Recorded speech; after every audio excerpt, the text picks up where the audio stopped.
A day of my life na punta. So, a day of my life sa katabang doy Saudi. Porto di Bijuday.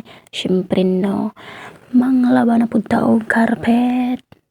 Kay dugi naman ko aning lungot-lungot aning karpita. So, ako ano dyan siyang labhan.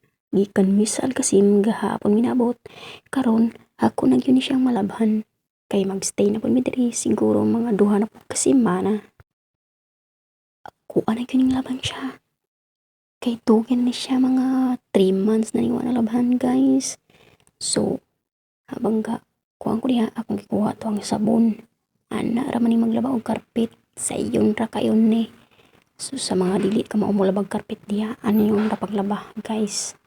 Tadlo nga lang yung napaglaba. Pero hindi mo makasingko ni madam. Kalisuda jud anang maglaba ta og karpet guys. Sas kabugat naman ang gyud tawon. So wala tayo mahimo no, kay mamo natong ubra nga gipili, kay wa man tanog tadlong og eskwela, mauna manglaba ka diha og karpet.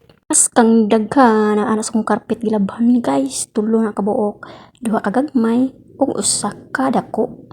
Kaysa ang duha na dito sa may CR, sa may front door, char, sana all front door.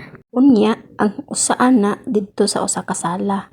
So, ugma pohon, ako na putong labhan ang usa ka carpet sa may sala. So ana lang jud permi ang atong kinabuhi dire sa abroad no. Kay lisod po gisulduan ta nya ta mag kuan trabaho. So ana lang jud guys. So amping lang tang tanan no.